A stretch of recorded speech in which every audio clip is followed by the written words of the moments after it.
फिर से आज मैं DIS महोदय को साधुवाद देना चाहूँगा। अगली कक्षा में उनके बार बार लोगों के संपर्क में रहने के कारण इन कक्षाओं का चलना जो है लाजमी हो गया है, क्योंकि हमेशा प्रेरित करते रहते हैं। धन्यवाद है उनका। उनको जितना भी उनकी प्रशंसा की जाए कम है।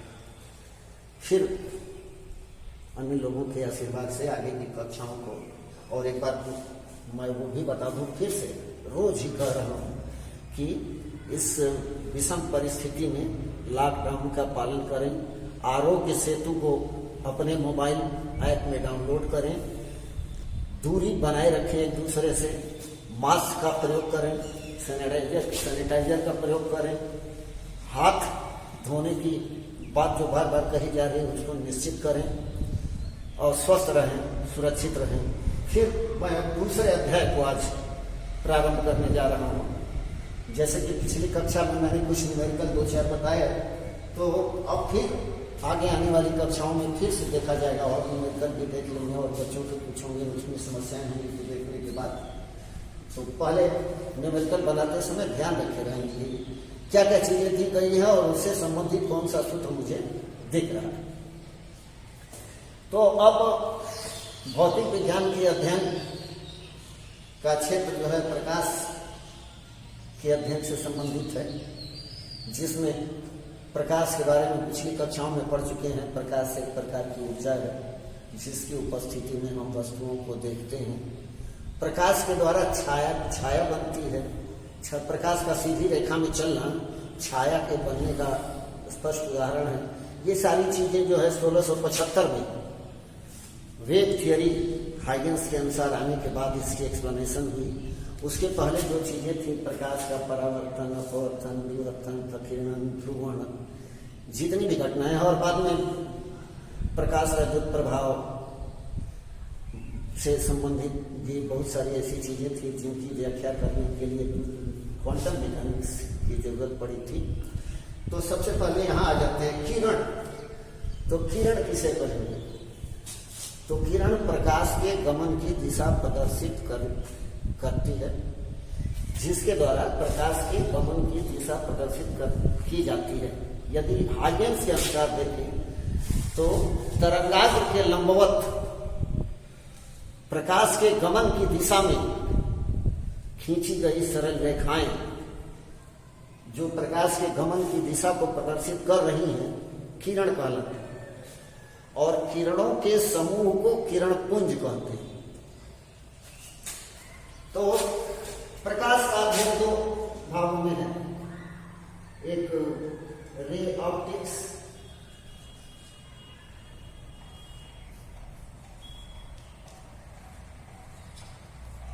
और दूसरा वेव ऑप्टिक्स। ये हाइगेंस के आने के बाद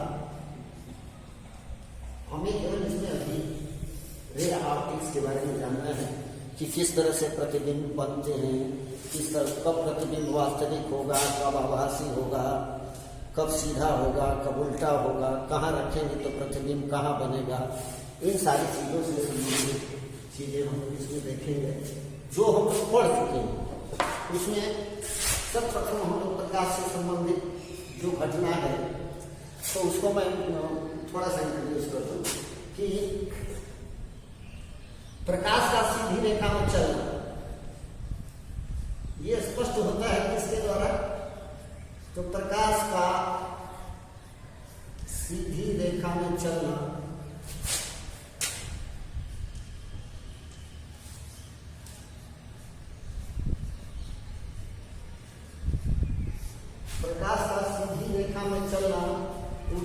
इसको स्पष्ट कैसे करते हैं? छाया बनने के द्वारा। कि छाया, प्रकाश सीधी रेखा में चलता है इसलिए छाया बनती है। और छाया बनने का यूनिवर्सल एक उदाहरण है ग्रहण लगना, जिसे कहते हैं इक्लिप्स, सोलर इक्लिप्स और लूनर इक्लिप्स। जैसे ये सूर्य है, यहाँ पृथ्वी, बीच में अपनी पृथ्वी है और किनारे में यहाँ चंद्रमा है, तो इससे चलने वाली किरणें जैसे सीधे, तो अब इसकी छाया ये जो बनती है यहाँ पर अंधेरा हो जाता है, मतलब सूर्य की किरणें नहीं पहुंचती, तो ये भाग होगा। यदि यही चंद्रमा यहाँ होता तो पूरी तरह से छाया वाले क्षेत्र में यहाँ से ऐसे भी किरणें निकाल सकते हैं। दिशा को ऐसे ही हमेशा प्रदर्शित करना रहेगा, ख्याल रहे। तो जिस छाया वाले क्षेत्र में पड़ता है, यदि यहाँ है चंद्रमा तो आंशिक चंद्र ग्रहण, यहाँ है चंद्रमा ऐसे तो पूर्ण चंद्र ग्रहण, यानी जब पृथ्वी चंद्रमा और सूर्य के बीच में आ जाती है तब चंद्र ग्रहण लगता है। और पूर्ण चंद्र ग्रहण कब लगता है? जब पूर्णिमा होती है, जब पूरे चरम पर प्रकाश होता है चंद्रमा का, यानी चांदनी भरपूर होती है, जब पूरी तरह से जब आसमान में चंद्रमा दिखता है तो पूर्ण सूर्य चंद्र ग्रहण लगता है। ठीक इसी प्रकार इसका उल्टा यदि हो जाए कि यहाँ चंद्रमा है और पृथ्वी यहाँ है, तो यहाँ से प्रकाश की किरणें जहाँ पड़ेगी, अब इस क्षेत्र में पड़ी तो यहीं केवल ग्रहण लगेगा। अब यहाँ से यहाँ के लोगों को सूर्य नहीं दिखाई पड़ेगा, इस क्षेत्र में दिखेगा, लेकिन अब इस क्षेत्र में नहीं दिखेगा। इस क्षेत्र को अंबरा कहते हैं, इस क्षेत्र को अंबरा, और बाकी जो क्षेत्र है इसे तीन अंबरा, जो आंशिक छाया वाले क्षेत्र हैं, पूर्ण छाया वाले क्षेत्र यानी अंबरा है जिसे कहेंगे। और अंबरा वाले क्षेत्र में जब भी प्रकाश, जब भी छाया पड़ेगी तो वहां जो है पूरी तरह से ग्रहण का रूप होगा। तो मैंने बताया कि प्रकाश के सीधी रेखा में गमन करने का स्पष्ट उदाहरण है सूर्य ग्रहण और चंद्र ग्रहण का लगना। पूर्ण सूर्य ग्रहण जब अमावस्या होती है और पूर्ण चंद्र ग्रहण जब पूर्णिमा होती है, और आंशिक चंद्र ग्रहण हमेशा लगता रहता है, हर दिन कहीं न कहीं लगता रहता है, लेकिन वह दिखता नहीं है स्पष्ट रूप से। तो आंशिक चंद्र ग्रहण भी लगा करते हैं। सीधी रेखा में चलने का उदाहरण है। आगे और प्रकाश से संबंधित गुण का अध्ययन करेंगे, प्रकृति का कैरेक्टरिस्टिक ऑफ लाइट के बारे में। तो अभिलक्षण दूसरा है प्रकाश का परावर्तन। प्रकाश का परावर्तन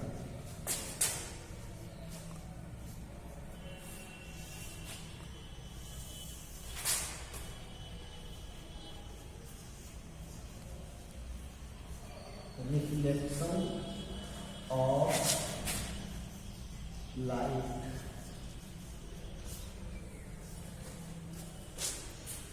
ये दैनिक ये घटनाएं होती हैं, दिनों दिन रोज ही ये सारी चीजें हम लोग सामने देखते हैं।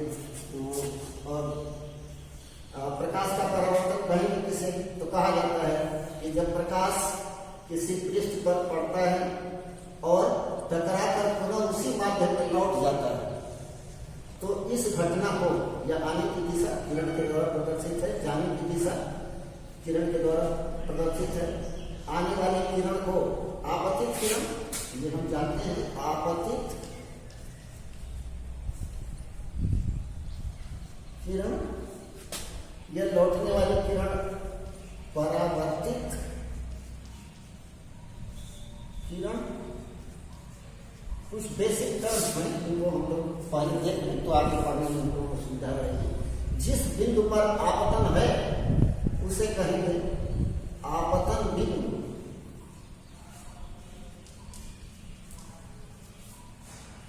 आपतित किरण इंसिडेंट रे, परावर्तित किरण रिफ्लेक्टेड रे, और पॉइंट ऑफ इंसिडेंस जो है आपतन बिंदु, पॉइंट ऑफ इंसिडेंस है। ये तीन मुख्य चीजें हैं।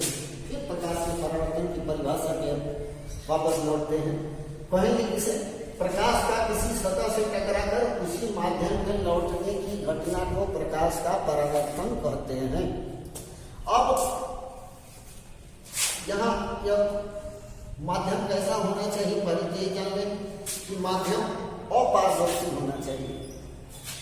दूसरी तरफ प्रकाश को जाना नहीं चाहिए। मतलब प्रकाश का परावर्तन केवल एक माध्यम से संबंधित घटना है। प्रकाश का उसी माध्यम में आना और टकरा कर उसी माध्यम में लौट जाना। तो माध्यम यहाँ एक है, माध्यम एक है। इसके बाद में फिर इस माध्यम की फिर चर्चा कर रहे हैं, क्यों माध्यम बता रहे हैं। यदि पृष्ठ ऐसा होता तो प्रकाश यहां से आता ऐसे, यहां से आता ऐसे, यहां से आता मान लिया ऐसे। तो जिस बिंदु पर आपतन बिंदु है, यहाँ एंगल ये, और इस पर आपतन बिंदु पर खींचा गया लंब, इसे अभिलंब कहते हैं। इसे कहेंगे अभिलंब, नॉर्मल, इसे नॉर्मल कहते हैं। इसे अंग्रेजी में इंसिडेंट रे कहते हैं, इसे रिफ्लेक्टेड रे कहते हैं, इसे पॉइंट ऑफ इंसिडेंस कहते हैं। फिर यहां चर्चा कर दी जाए इस पृष्ठ की। यदि आप ऐसा पृष्ठ है इर्रेगुलर, अनियमित, अनियमित पृष्ठ है, और यहां जो पृष्ठ है वह कैसा है, नियमित, रेगुलर।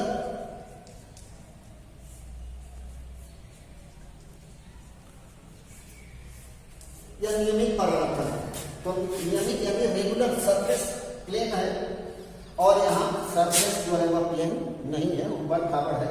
तो ऐसी स्थिति में आपतन कोण और परावर्तन कोण, यहाँ आपतन कोण और परावर्तन कोण, यहाँ आपतन कोण और परावर्तन कोण, ये दोनों बराबर नहीं होंगे। जबकि रेगुलर पृष्ठ यदि होगा तो आपतन कोण और परावर्तन कोण बराबर होंगे। तो प्रकाश के परावर्तन में हम इस चीज का ध्यान रखेंगे कि जिस पृष्ठ पर आपतन हो रहा है वह पृष्ठ यदि चिकना है, रेगुलर है, समतल है, तब तो इसको नियम के द्वारा बताया जा सकता है। और यदि अनियमित पृष्ठ है तो कह रहा है कि बिना नियम के, तो नियम का पालन ये नहीं करेगा। तो रेगुलर पृष्ठ होना चाहिए। तो पृष्ठ का चिकना, कहीं कहीं कहते हैं चिकना है, समतल है। चिकने पृष्ठ से प्रकाश का टकरा कर उसी माध्यम में लौटने की घटना, समतल पृष्ठ से टकरा कर प्रकाश का उसी माध्यम में लौटने की घटना को प्रकाश का परावर्तन कहेंगे। ये ध्यान रखें। और अनियमित पृष्ठ यदि होगा तो उस पर परावर्तन होगा, लेकिन उसको नियमित परावर्तन नहीं कहेंगे। और नियमित परावर्तन नहीं कहेंगे मतलब नियमों से इसको बांध नहीं सकते। यहाँ अब परावर्तन के दो नियम, परावर्तन के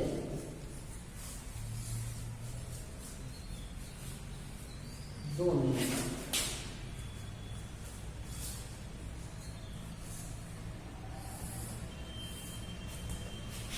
परावर्तन के दो नियम, पहला आपतित किरण,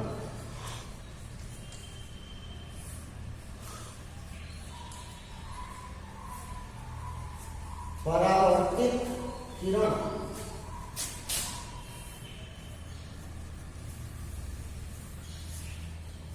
तथा अभिलंब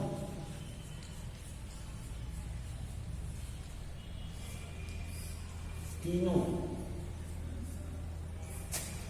एक ही पृष्ठ के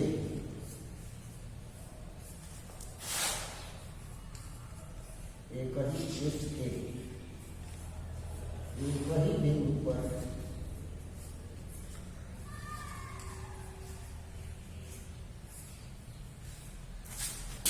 स्थित होते हैं। ये परावर्तन का नियम है पहला। दूसरा आपतन कोण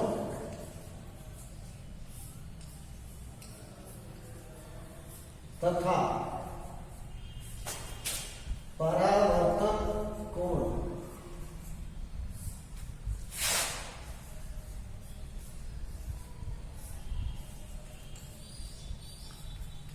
बराबर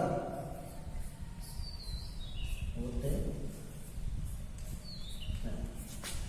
ऐसे ये दो नियम हैं परावर्तन के।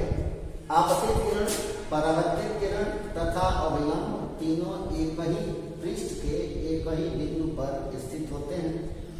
आपतन कोण तथा परावर्तन कोण बराबर होते हैं। तो आप आपतन कोण किसे कहेंगे? आपतित किरण तथा अभिलंब के बीच का कोण, एंगल ऑफ इंसिडेंस। पहला अक्षर आई है इंसिडेंस का, इसलिए आई से। और परावर्तित किरण तथा अभिलंब के बीच का कोण आर से, एंगल ऑफ रिफ्लेक्शन। तो रिफ्लेक्शन का पहला अक्षर आर है, इसलिए आर से। तो यहां क्या हो गया? Angle I equal to angle are.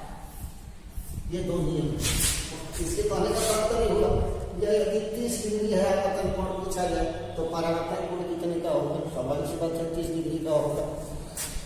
तो ये दो नियम है परावर्तन के। फिर इसे आगे परावर्तन को देखें अलग अलग पृष्ठों के। यहाँ समतल पृष्ठ पर देखा, समतल पृष्ठ का उदाहरण देखते हैं। रोज ही आईना देखना जो है दैनिक क्रिया में शामिल है हमारे। तो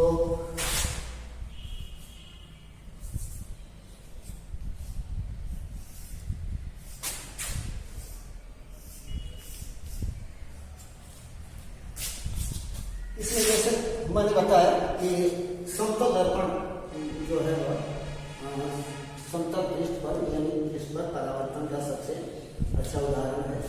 तो होता क्या है? प्रतिबिंब कैसा बनता है?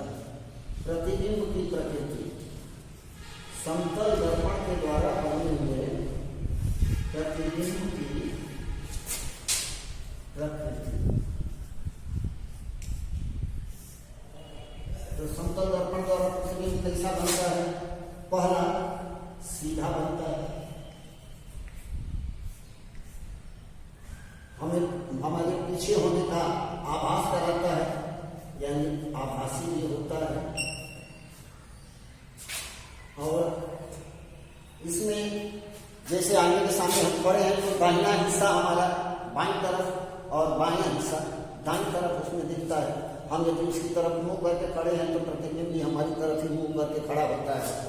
यानी कि पार्श्व उत्क्रमण भी होता है परावर्तन के द्वारा बने हुए प्रतिबिंब में। सीधा तो डायरेक्ट,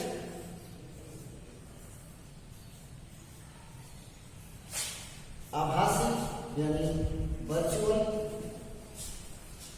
और पार्श्व उत्क्रमण तो लैटरल इन्वर्जन। एक ऐसा है जब अपवर्तन पढ़ेंगे तब आएगा। अपवर्तन की जब घटना होती है तो उसमें पार्श्व विस्थापन होता है, वो देखेंगे लैटरल डिस्प्लेसमेंट। तो परावर्तन की घटना के द्वारा यानी नियमित परावर्तन की घटना के द्वारा बने हुए प्रतिबिंब की प्रकृति होती है कि सीधा होता है, आभासी होता है, इसमें पार्श्व उत्क्रमण होता है। और चौथा, जितनी बड़ी वस्तु है, जितनी बड़ी वस्तु है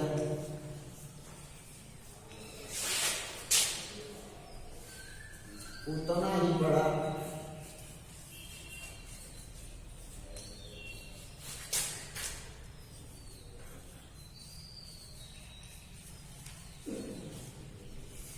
प्रतिबिंब बनता है। ये ध्यान रखें। ये चार अभिलक्षण है जो परावर्तन की समतल दर्पण के द्वारा बने हुए प्रतिबिंब में स्पष्ट होते हैं। सीधा होगा प्रतिबिंब, आभासी होगा, जो सीधा होगा वो आभासी होगा, ऐसा भी करें। जो प्रतिबिंब सीधे होते हैं वही आभासी होंगे। इसमें पार्श्व उत्क्रमण होगा तो बताया मैंने कि दाहिना हिस्सा बाईं तरफ और बायां हिस्सा दाईं तरफ दिखेगा।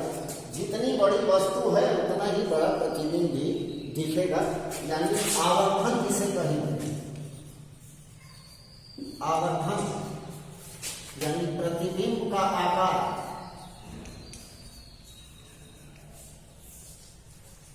प्रतिबिंब का आकार बटा वस्तु का आकार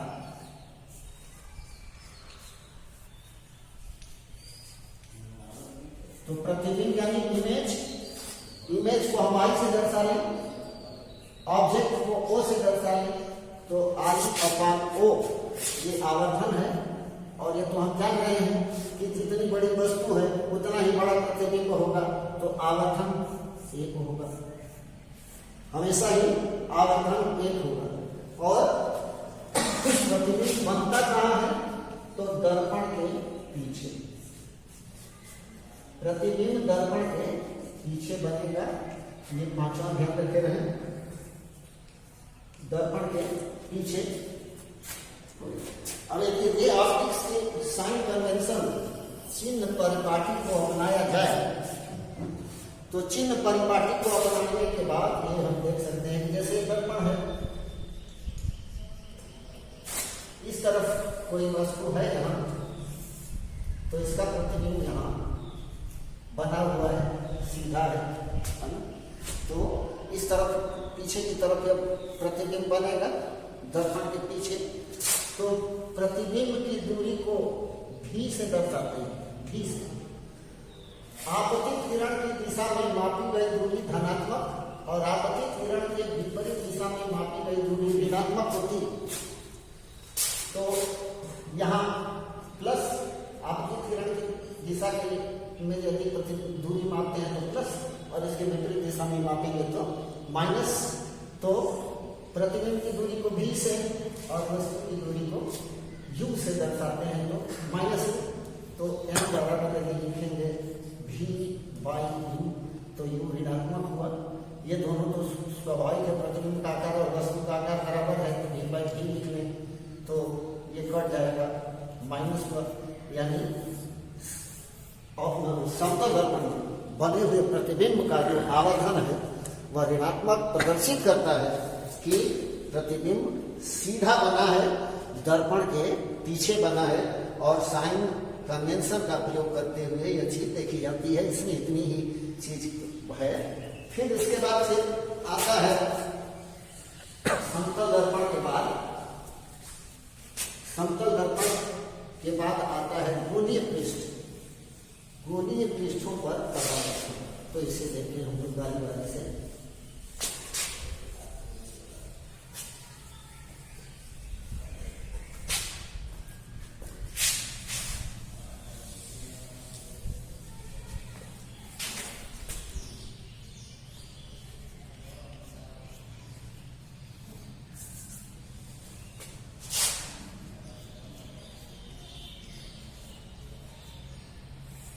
गोलीय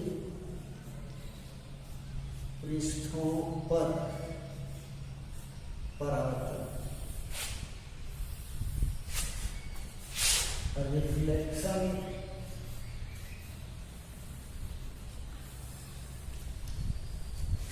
ऑन कर्व और स्फेरिकल सरफेसेस, कर्व सरफेसेस, ऐसा लिखें, कर्व सरफेसेस।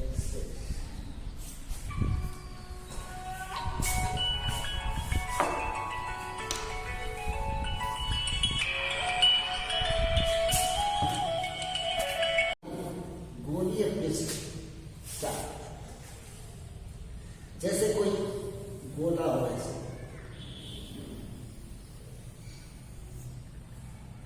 यदि कोई ऐसे गोला हो, इसका एक भाग ऐसे काट दिया जाए,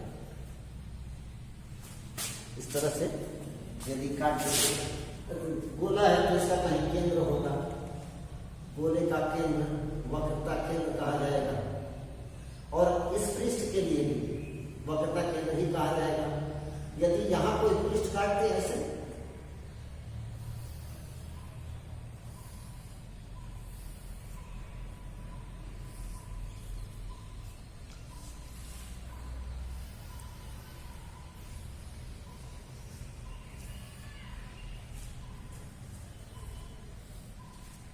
यहाँ ऐसे कर लिया जाए, तो कोई पृष्ठ काटते ऐसे, यह भी इसी का हिस्सा होगा। मतलब इसके लिए भी वक्रता केंद्र यही है, इसके लिए भी वक्रता केंद्र यही है। अब ये इसको इस तरफ यदि कलई कर दिया जाए, पॉलिश कर दिया जाए यदि, तो इसका भरा हुआ तल ये परावर्तक पृष्ठ हो जाएगा। और यदि इस उभरे हुए तल को की पॉलिश कर दी जाए तो यह झुका हुआ तल जो है परावर्तक हो जाएगा। तो दर्पण जो है, गोलीय दर्पण दो प्रकार के हुए और दोनों ही किसी खोखले गोले के हिस्से हैं। एक पृष्ठ परावर्तक है, यदि उभरा हुआ पृष्ठ परावर्तक है तो इसे उत्तल दर्पण कहेंगे। और यदि झुका हुआ औनत तल यदि, तो इसको अवतल दर्पण कहेंगे। तो उत्तल दर्पण, अवतल दर्पण। उत्तल दर्पण को कहेंगे कॉन्वेक्स मिरर और इसे कहेंगे कॉनकेव मिरर। तो गोलीय दर्पण दो प्रकार का होगा, उत्तल दर्पण, अवतल दर्पण। और एक दर्पण हम पढ़ चुके समतल दर्पण। तो दर्पण तीन प्रकार के हो गए ऐसे टोटल, समतल दर्पण, उत्तल दर्पण, अवतल दर्पण। ये उत्तल दर्पण अथवा अवतल दर्पण किसी खोखले गोले के हिस्से हैं। ऐसे ही जरूरी नहीं कि यही ऐसे ही कहीं अलग अलग गोलों के हिस्से हो सकते हैं। तो दर्पण के मध्य से तथा वक्रता केंद्र से होकर जाने वाली क्षैतिज रेखा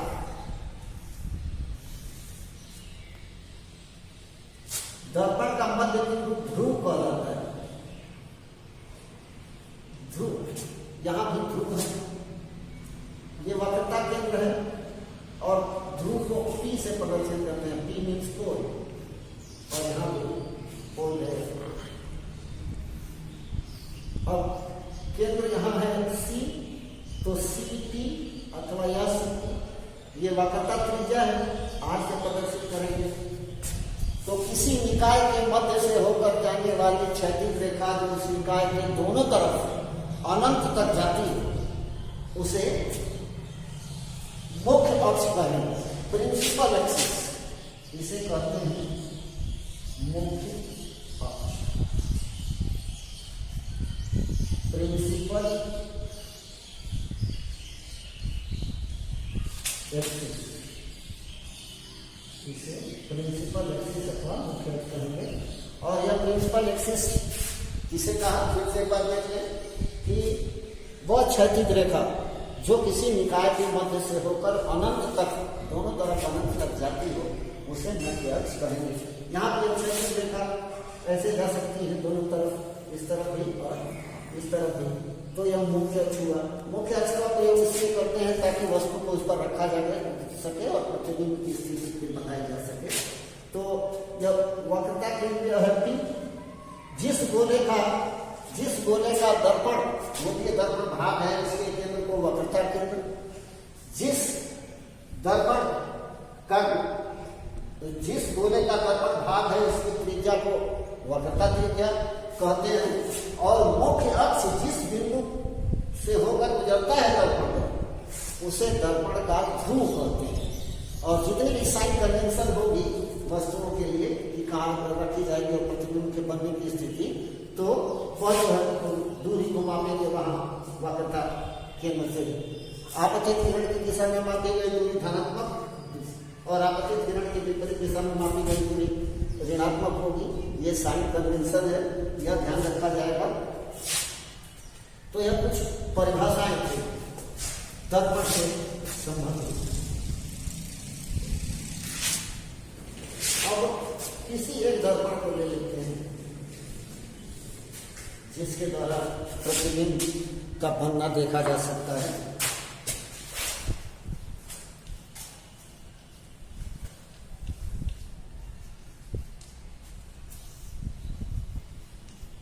प्रतिबिंब का बनना। इसके लिए स्थितियां हम पढ़ लेते हैं, कहाँ कहाँ स्थितियां हो सकती है। जैसे हमने मान लिया यह एक उत्तल दर्पण है, यदि ऐसा करते तो यह अवतल दर्पण है।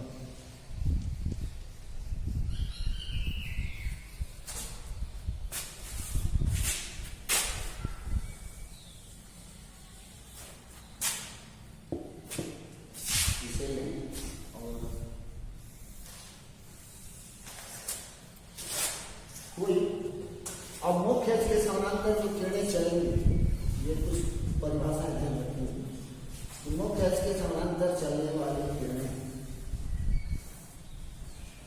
ऐसे चलेगी, किरणें यहां से ऐसे चलेगी, तो परावर्तन के पश्चात एक बिंदु पर मिलती है अवतल दर्पण में, और यह जो केंद्र से होकर जाएगी बस सीधे जाएगी और किसी पर परावर्तित होगी। तो परावर्तित किरण यहाँ भी से बता सकते हैं। तो यहाँ देख रहे हैं कि अवतल दर्पण में परावर्तन के पश्चात किरणें एक बिंदु पर मिलती। यदि यही उत्तल दर्पण रहा होता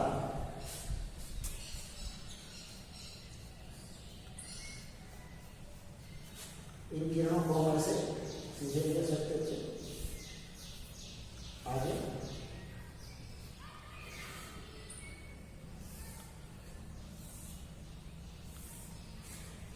तो अब ये किरणें परावर्तित होंगी इस पृष्ठ पर ऐसे, यहाँ ऐसे, यहाँ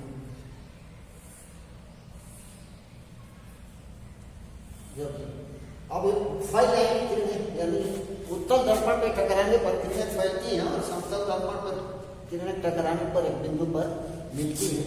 तो इन किरणों को पीछे की तरफ यदि बढ़ाया जाए तो किसी एक बिंदु पर जाकर मिलेंगे, जिस बिंदु पर मिलती हुई प्रतीत होंगी ये किरणें यहाँ आभासी है, तो यह भी फोकस है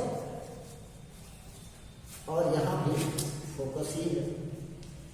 यहाँ वास्तविक में किरणें मिल रही हैं और यहाँ किरणें मिलती हुई प्रतीत हो रही हैं। तो परिभाषा फोकस बिंदु की हुई कि मुख्य अक्ष के समानांतर चलने वाली किरणें परावर्तन के पश्चात जिस बिंदु पर मिलती हैं उसे फोकस बिंदु कहते हैं अवतल दर्पण में। मुख्य अक्ष के समानांतर चलने वाली किरणें परावर्तन के पश्चात जिस बिंदु पर मिलती हुई प्रतीत होती है, वह बिंदु भी फोकस है। यहाँ आपतित किरण के विपरीत दिशा में है, यहाँ आपतित किरण की दिशा में है, ये केवल अंतर ध्यान रखे रहेंगे। तो इसको फोकस को F से दर्शाएंगे। और आगे फिर तो पहले से हम लोग पढ़े हैं कि फोकस दूरी वक्रता त्रिज्या की आदि होती है F = R/2, F = R/2। यदि वक्रता त्रिज्या 40 सेंटीमीटर है तो स्वाभाविक है कि फोकस दूरी 20 सेंटीमीटर होगी। तो फिर से एक बार मैं परिभाषित कर दूं फोकस बिंदु की। फोकस एक बिंदु है, ये ध्यान रखे रहेंगे। और ध्रुव से लेकर फोकस तक की दूरी को फोकस दूरी कहेंगे, ध्रुव से लेकर वस्तु तक की दूरी को वस्तु की दूरी कहेंगे, और ध्रुव से लेकर प्रतिबिंब तक की दूरी को प्रतिबिंब की दूरी कहेंगे। ये ध्यान रखा जाएगा। तो फोकस की परिभाषा हुई कि मुख्य अक्ष के समानांतर चलने वाली किरणें परावर्तन के पश्चात जिस बिंदु पर मिलती हैं अथवा मिलती हुई प्रतीत होती हैं उसे दर्पण का फोकस बिंदु कहते हैं। यह ध्यान रखें, इसको ध्यान रखना कि फोकस बिंदु क्या है। तो आज इतना ही रहने दिया जाए, फिर अगली कक्षा में आगे हम प्रतिबिंबों के बनने की स्थिति को देखेंगे और फिर आगे चर्चा करेंगे। धन्यवाद।